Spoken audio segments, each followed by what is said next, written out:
Hello, ladies and gentlemen, and welcome to Nordic Masters 2024, day number 2.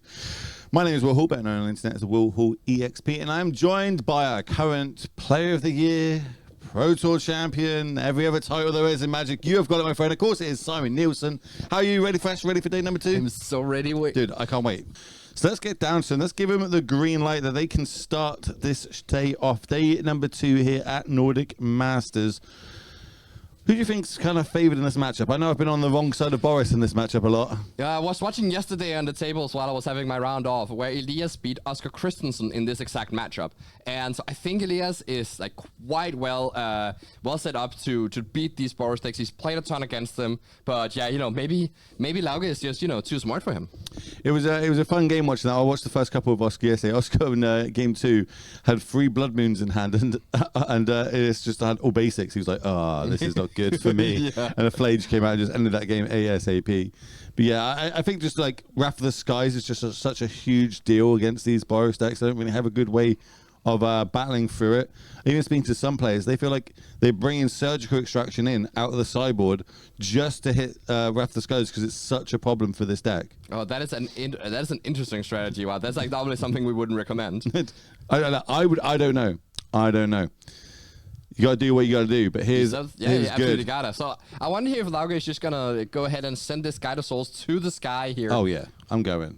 And 3 energy. Yep, absolutely. Just gotta put some pressure on here, and one way to beat Wrath of the Skies is to just get Elias dead before he even gets there. That's the idea. So you see the second counter there, the second counter being the flying counter that gets added to it. So now it is a flying 3/4 creature, which gets it also out of range of Galvanic Discharge currently.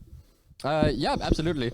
Unless Elias has like the tuned narrative or something like that. A tune into the Galvanic. Yeah, exactly. But then double spelling, but then one's kind of giving us advantage. Realistically, I see a Wrath of Skies in hand, and I see the attune being cast now. Yeah, so that's actually going to be pretty huge for enabling Wrath of the Skies next turn. And Lauge is going to be quite aware of that, and maybe he won't overextend here. Just let the Wrath of the Skies be a 2-for-1 here.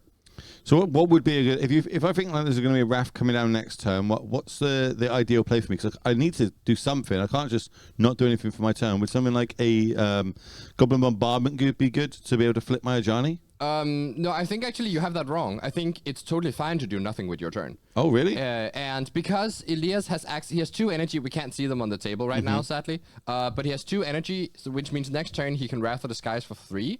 And Lauge can't play anything that's out of range. And so even playing a Goblin Bombardment, you're just feeding that to the Wrath of the Skies. Now, Lauge could go ahead and... Like, one thing that would be nice for him to do here would just be to get a Flage in the graveyard. Yeah, okay.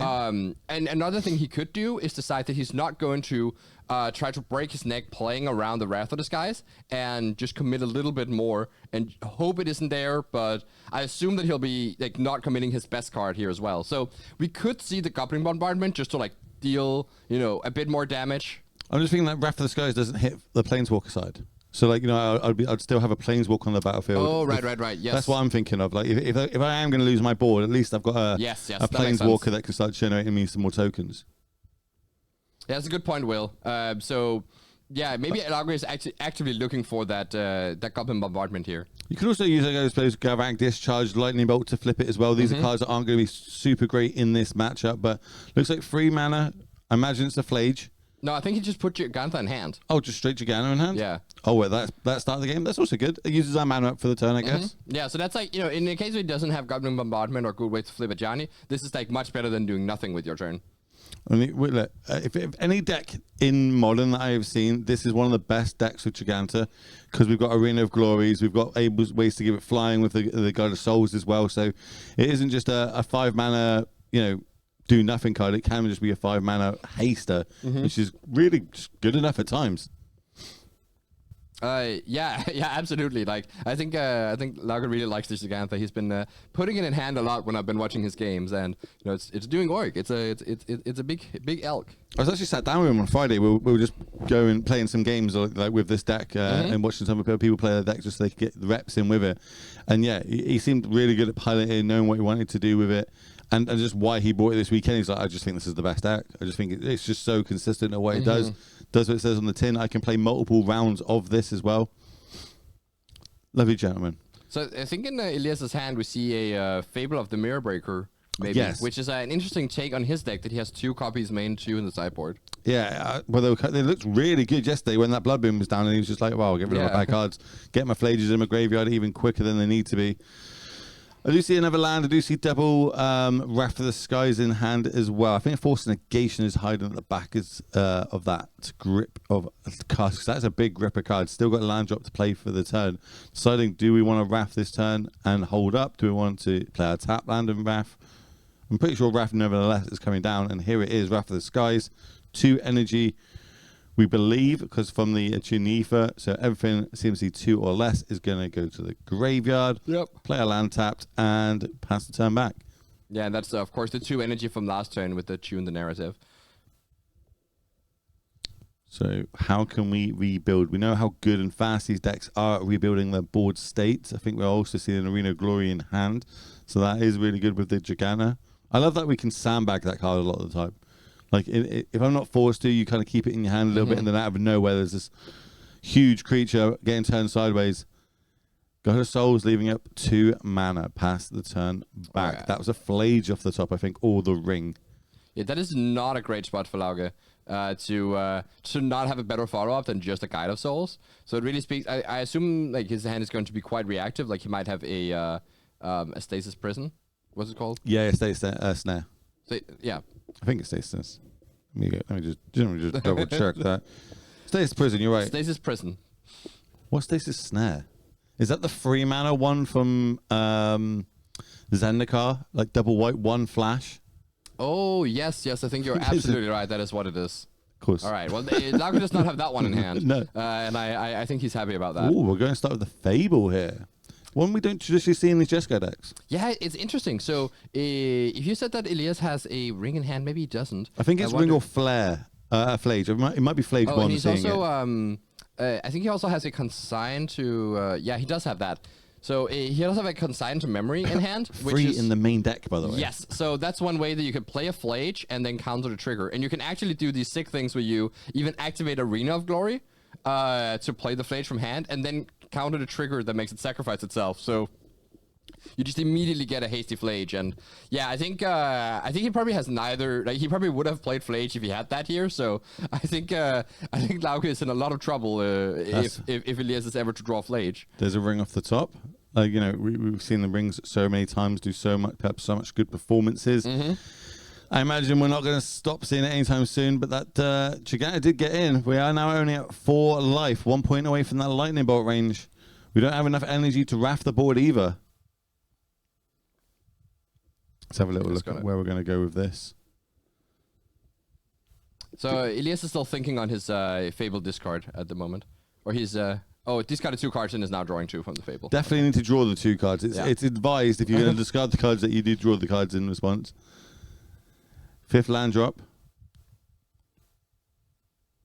4 mana. And the Flage was discarded and is going to get there with the Arena of Glory here. That is such a scary play, and we can definitely see, the huge advantage of combining Fable of the Mirror Breaker with Flage.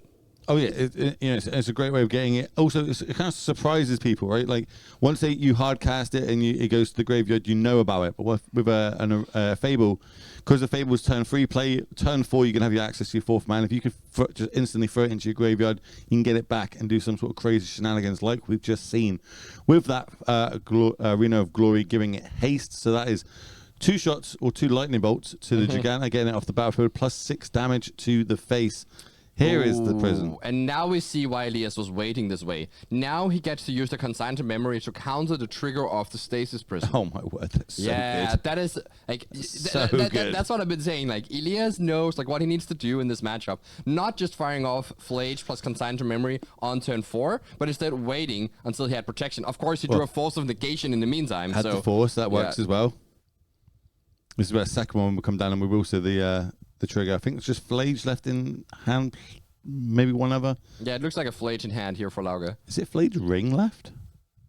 Lauge does play the Ring, I think. Let me have a look. I think I was talking about that. Maybe they said they didn't want to play Ring. Oh, yeah. He's not playing Ring. Oscar's playing Ring, yes. Yeah, no Rings in the 75. Just the more traditional version. Fable of the Mirror Breakers, couple Blood Moons, and more importantly, 2 Bone Crusher Giants in the main as well.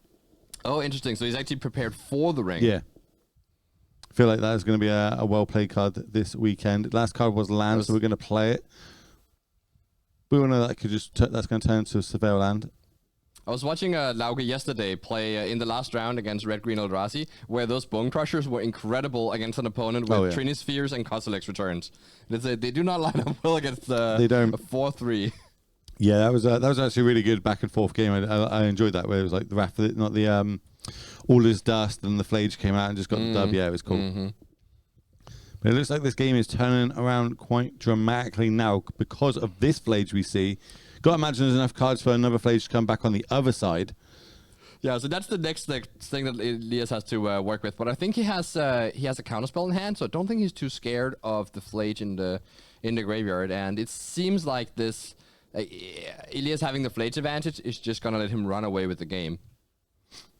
To be fair, I don't think that, even though Lauge was on the play in game 1, I don't think Boros is great in the first game here. They have a little bit too much, too many interactive cards and not enough threats or cards that are like really putting really like, you know, pulling in hard on the Jeskai control deck. There's not as many cards that the control deck is scared of. But post board, hopefully Lauge can make his deck much more threat dense. So I think we're going for mine. Normally you got 4 mana open, cool, I'll just slam the ring and I'll be fine. But do we need to? We don't want that Flage coming back on the other side. So holding up this counter magic just seems to make sense this turn. Do we have another play? I don't think we do, not when now the Arena of Glory is tapped. Yeah, it's worth noting the Arena of Glory, of course, being tapped because it was exerted last turn. I love the lines of Arena of Glory where you just float the 2 red, but you cast it for 2 different creatures. Yeah. And give 2 different creatures haste. It's very fun. It's sick. I love to see that. So here comes Flage. We're going to shoot that Ghost Souls off the battlefield and get 6 damage to the face. Follow-up play looks like it's going to be another Fable. Fable the Mirror Breaker. Here it comes. Going to generate a 2/2 Goblin Shaman token. Interesting. So I wonder, maybe he didn't have a counterspell in hand after all, or maybe he's just fine to use Consign to Memory. I think we ditched it. Oh, we did ditch it. Yeah, I can see it's at the bottom there. All right, so he doesn't have that answer to Flage, but he can use Consign to Memory to try to counter the ETB trigger, like the Lightning Helix trigger, and then maybe he's get to untap with Reflection and Flage, and maybe he can string something together. But I guess Elias's position is not as strong as we had assumed. Can you copy the Flage with the Mirror Breaker, do the first 3 points of damage to the opposing Flage, and then attack with your... You can't copy the Flage, it's non-legendary. Well, that means that can't be done, though. That's why you're here, that's why you're in the booth. It's early morning, you know what I mean? I assume Lauge has enough cards in the graveyard for this Flage, and he actually has the Arena of Glory untapped as well. So yeah, this is actually kind of scary for Elias. Like, he is like pretty close to dead if he didn't have that Consign. Oh yeah, because you can only do one, right? You can stop one of these triggers, but not both. Yes, exactly. So he's actually going to lose his Reflection here, potentially. But if he does that, Lauge goes to 13 and is facing 11 damage back the other way. Yeah, so that's...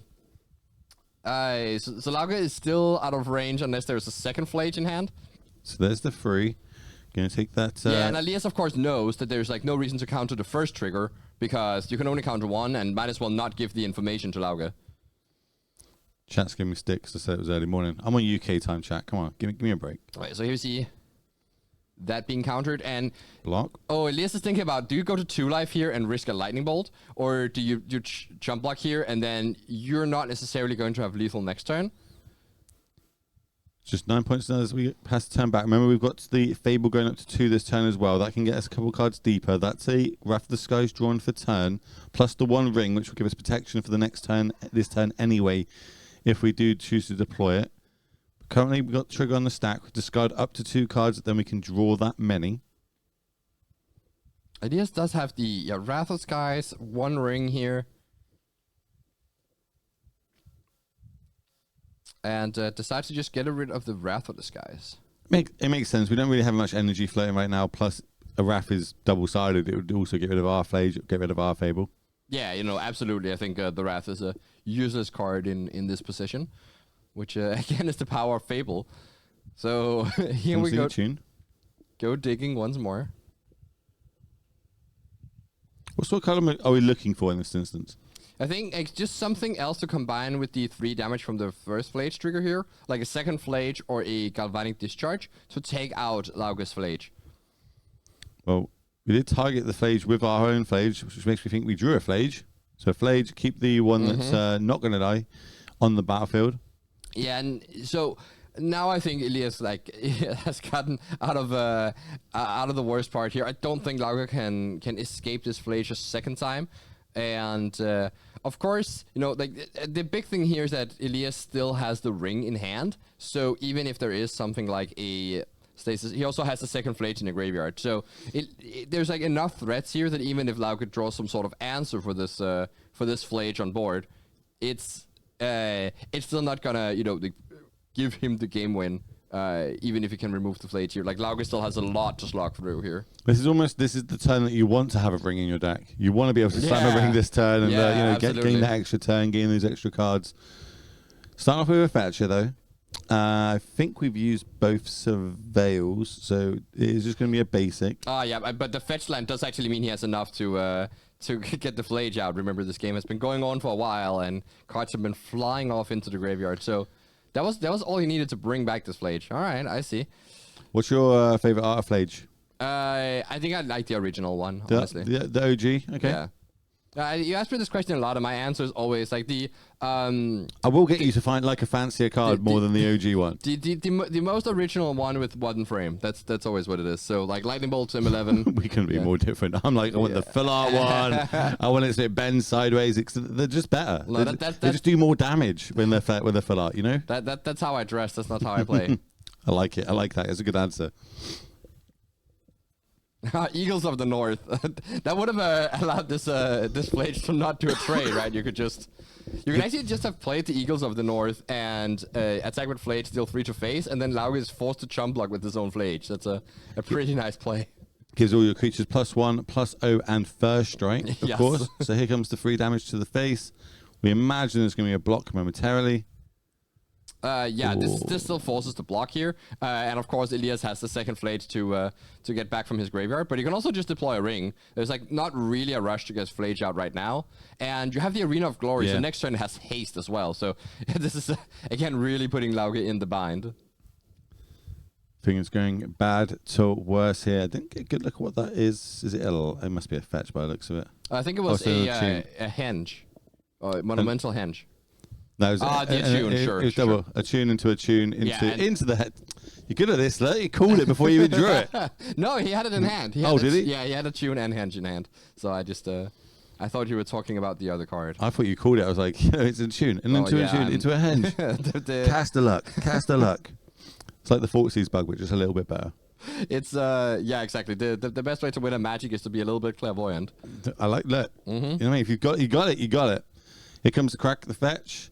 Go down to 5. You must give Lauge something. Like, he's really fighting here. Like, just trying to figure out if there's one way to win here. Well, that stops the hasty Flage. In fact, it stops the Flage completely. There's no basics. It does stop the Flage completely. Yeah. So now he's just having to battle through this ring and this Kiki-Jiki. You see him fetch there because going from 6 to 5 doesn't change the clock here.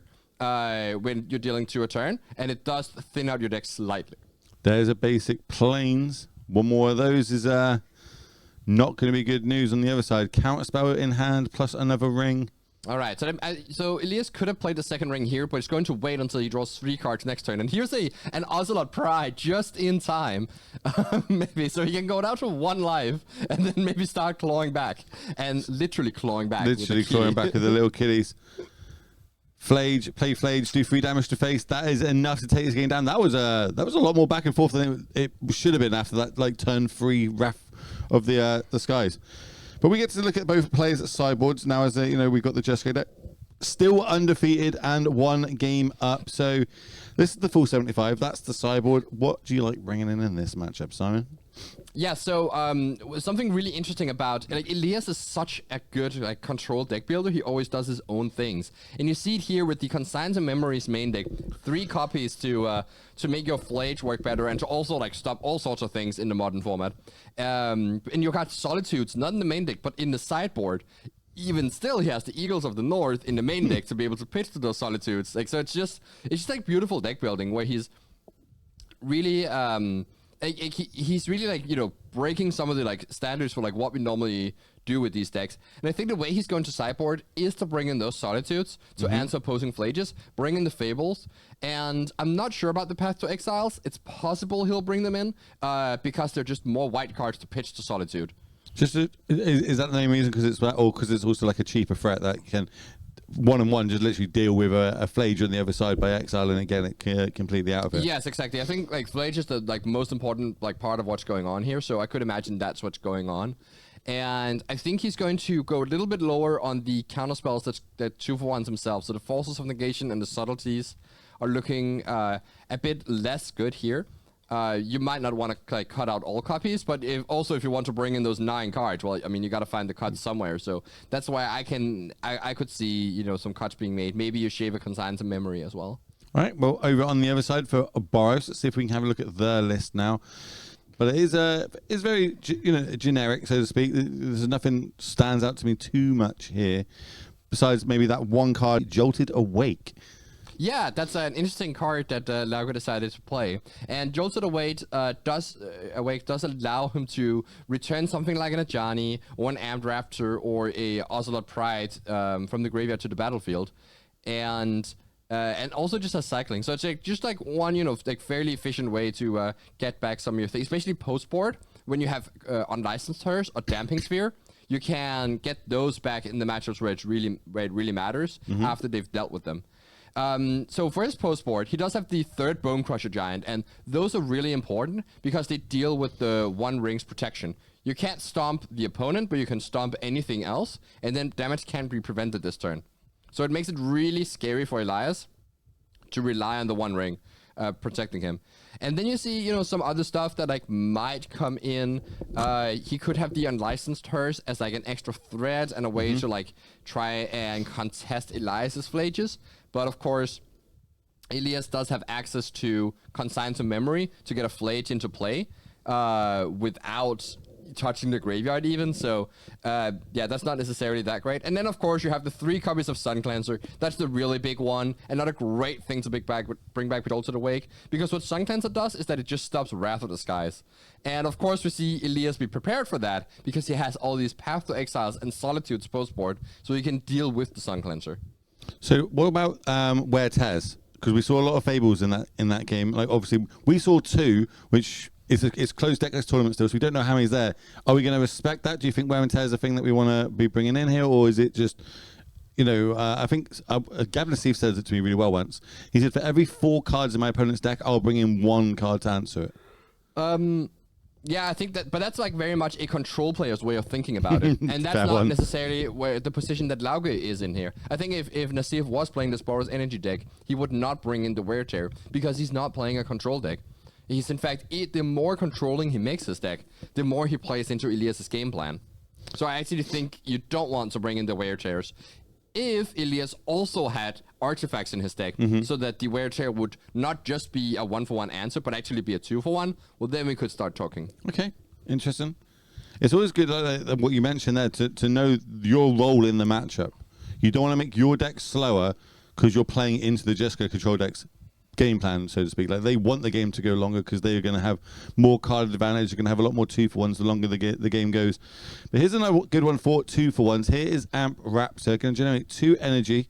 We're going to flip the top cards of our library until we hit a card, a non-land.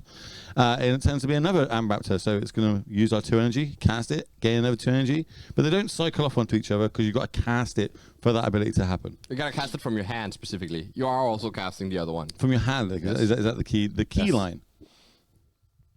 Just land, go on the other side, holding up double blue. Oh, and there's the Sun Cleanser here. So right now, Elias does not have the access to Wrath of the Skies next turn unless he has attuned the narrative. So Lauge doesn't necessarily want to slam the Sun Cleanser right into a counterspell this turn, but might want to bait out the counterspell with something else if he has. I think this Path to Exiles did come in, so I think I can see one of them in hand from at the minute for Elias. Of course, Path to Exile having a big downside against the deck with Gigantha and with Phlage. So there is, you know, if you use the Path on something in the early game and not in the late game, you do also enable like Lauge's cards to work a little bit better. But once we get to those late stages, like we saw those last few turns last game, the extra basic land is almost just doesn't matter. Oh, well, we're slamming it. We are slamming it here. Yeah, again, it depends a lot on Lauge's hand, whether or not it's worth it to get it into play here. And of course, also, if Elias does not have a counterspell, but does have Tune the Narrative and a Wrath Disguise, this is way better. Do you see the attune? I think it's Path, not Wrath that I see in hand. It might be double Path, actually, in hand. I think so, yeah. I also see a One Ring tucked in at the back, but still no line, no play. We see Elias with the complete control player's, prerogative here. Like, just not doing anything. Thinking, not doing anything. That is, like, the mark of a patient control player who is planning for the long game here. Nah, not my game. Not my play style. I'm sorry. I'm just like a bumbling idiot. Play more cards on the battlefield. Hope they go well. And so now Lauge again has to like rebuild enough so that he still pressures Elias. There's the threat of these two flages. Actually, we once again missed that there was a flage surveilled to the graveyard. Another flage on the other side. Comes in. Does another 3 points damage. 3 mana lightning elixirs. Good in modern 2024. Confirmed. I think Lauge's hand is Lightning Bolt, Jolted Awake, and a land? I can't have a good look at what's going on there. I'm closer to the side of the screen. The best bit is like people can't see how much we try and move around the screen to look at it. It makes no difference what we do. You can't move around the scene anymore, but like it's quite funny to be fair. It's like playing video games as a child. I always like heard that like I was like trying to like move in my seat to look around the crate, but there's you can't. Like that's not how that's not how the world works. Land for Teller's Arena of Glory. That's going to come in handy with these flages once we get enough cards in there. Well, here comes the third flage. So wow. there's 3 in the graveyard right now. Full trifecta there. Yeah, so if you have 6 flages in your graveyard, you can escape it. I was going to say, I think there's only 3 flages in the deck, isn't there? Let me have a little schneck. No, there is 4. Yeah, no, if you play Consigned to Memory, you have to play the full 4. That's not the 4th one at the back of the hand, is it? That's a ring. I'm sure I think it's a ring anyway. But then would this not be a good turn to slam the ring? Maybe. Elias is holding up those 2 Path to Exiles, which I'm now like fairly sure is the card in hand. It's the OTJ breaking news version of the Path to Exile. Yeah, I was watching them casting yesterday. Yeah, so this is the perfect turn for Flage to come back. We really see the power of these fetch lands combining with the Flage, and this is also with Arena of Glory. Yes, so that's why you really want to keep up the Path to Exile here, so that you don't get hit by a hasty Flage. It is Path to Exile 2014 All-Star. Means we get another basic out of our deck. Can't be too many more because we've been fetching basics as well. Because of course Blood Moon is prevalent in this deck. 2 plains, 1 mountain is the basic split in this Boros energy deck. But he does have so he's down to quite a small clock here, just attacking for 1, can't really do much else. And this it really ask Lauge now, like, can you provide some sort of pressure? Can you deal with this 1 ring? Here's the ring. Comes down, 1 temptation to count on it. You see a subtlety drawn for Elias, so he definitely did not board out all of those. Ooh, Goblin Bombardment off the top. That would have been very good in a different world, but it's not very good when your only creature is a 1/4. Do see Guide of Souls in hand as well. Lightning Bolt, as you mentioned. Just how can we deploy it? And it's really scary. Like, you never want to overcommit against these decks with Wrath of the Skies. Yeah, as long as you have the Sun Cleanser, though, like, you're kind of safe from the Wrath. At least until Elias, uses Path to Exile in the Sun Cleanser. Attack, protection. Just make sure you remember. What else we got going on here? Is that it? We passing the turn, holding up Lightning Bolt. A little bit of surveilling end of turn, maybe? Yeah, that's what I would assume here. And actually, it might just be the Path to Exile here on the Sun Cleanser. And that would allow the Flage to come back from the graveyard with haste. So that puts Lauge in just so much trouble here. Another Path to Exile. Go find a basic. Oh, wait, I don't have any more. Yeah, so might as well just sacrifice it to Goblin Bombardment. Oh, yeah. But we can't target. Yeah, you can't target anything. It's 1 more card in the graveyard, I guess, for future Flages if you do it this way. Yeah, so Elias just points out, you can just shoot your own Guide of Souls. And, he's so nice, such a nice guy. You just shoot your own creature. It's fine. Elias really is like he's like a fierce competitor, but he's also like he's like playing like for the game and not for the glory. That's like this we can really feel with when like you talk to him and experience him in tournaments, and very very nice opponent. Yeah, he is really nice. I was sat down yesterday when he was playing against Oscar, and they were just having a lot of back and forth. Really enjoying it because they're both actually going to be going to Vegas to World Championships at the end of the year together. Yeah, nice. Yeah, to just like play like some of all the big side events. Play all the at big side events. Yeah. Unfortunately for them, they're not aware that I'm also going to be there in those side events. So then, why would bother turning up?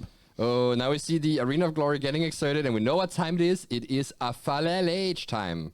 I was wondering where you were going, like the Falelage time. That's how you pronounce it, actually. Yeah. I might steal that. It's Irish. It's Irish. Okay. Yeah. Flages are Irish. Is that what we're going with? That's the heritage what we're of going with now. Yeah. All right, cool. I'll take it. Well, here comes it. We have a bit of a haste action. So, double lightning helix effect as well as a 6/6 Titan. It takes out the Guide of Souls. Takes out Lauge's life total.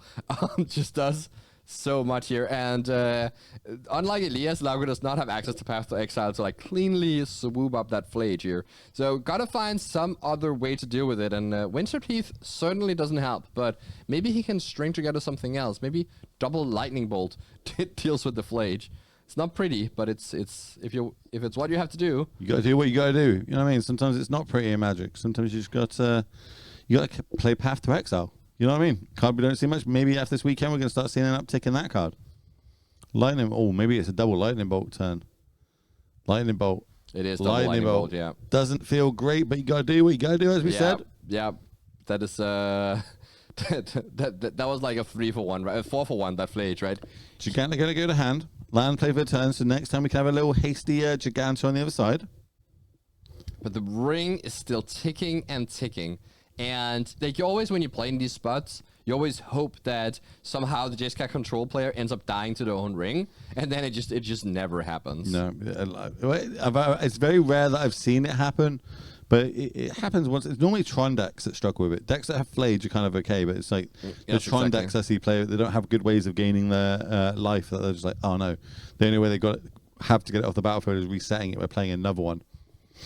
Apparently, Flage is French. Chat saying. No comment? Flage is French? Yeah. Vlage. Yeah, I can see it. Okay. Le Vlage. Let's do a little bit of untapping. Arena's still tap member from the Exert. Solitude drawn for the turn, so they did come in like you said. This hand is so stacked. How about adding 3 more cards to it? I think that's a given, right? Anyone who's got an unchecked ring on the battlefield, like the hand's always stacked, no matter what. Comes a land for turn. That leaves us, 8 cards left in hand? So do we deploy one? Do we discard one? I don't think Elias is too unhappy to discard your hand size here. It always feels good. I like the idea of discarding here because I'm going to fill up my graveyard for the Flage to then come back out next turn. There is still 1 Flage left over in that graveyard, yeah. And the Arena of Glory we can use next turn. Insult to injury to Lauge's situation here. Ring is fine, death to grief, says our RCQ winner on Friday, Mr. Siri. Hope you're good, my friend. Taking it down with Hardened Scales of all decks.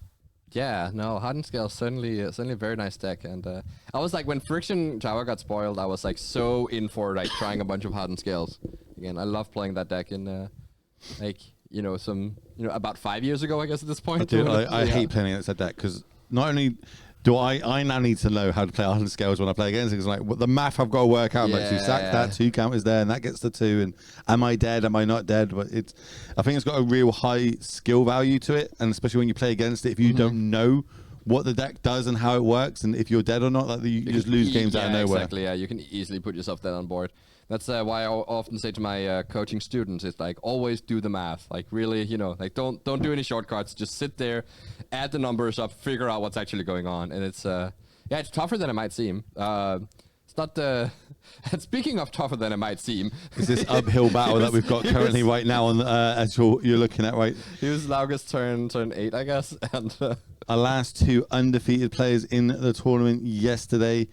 Now battling out head-to-head, trying to be the only undefeated in the room. I think we worked out you need 10 wins to be able to lock yourself into top 8 this tournament. Yes. So I think that you need to go 10-3-1 makes the top 8, and maybe some people at 10-4 will make it as well. Oh, so okay. if you get to your 10th win before the last round, I think you're really likely to make top 8. As in, you're almost locked. So that's what Elias is going to look for here. Like, if he ends up taking this round, he only needs one more win to get into that top 8. With all these decks like Flannery, I think Jeskai's really well positioned, especially in that capable hands of a great player like him. But we're now seeing this Joey to Wake on the stack, so we're trying to bring back this guy to Souls from the graveyard. Yeah, that's something you can do. You can send that Gigantha flying. And Lauge is just trying here. Like, the one thing you have to do when you're in this position is that you can't just give up. You have to try and imagine what hand does your opponent have. And don't just imagine that it's 7 answers that will cover everything you can do. Try to imagine that they have some land. They're gonna have to have a bunch of lands if you need to win this game, and then some subset of spells where maybe you can play something that gets around that. And so maybe the hand is Wrath of the Skies or something like that. And making this play allows you to deal 7 damage with Gigantha and actually threaten lethal here once the ring deals 3 damage to Elias. There's the handshake. Yeah, they're working out this is a last-ditch effort. If this Giganta did connect, then the ring would kill it in upkeep. But they went, you got your Arena Glory on tapping next turn, haven't you, with that Flage? Yep, cool. Yep. That's it. That's the handshake. So that is the end of this round number 9. We're going to step out. We're going to get the next 2 in for round number 10, so don't go anywhere. We'll see you shortly.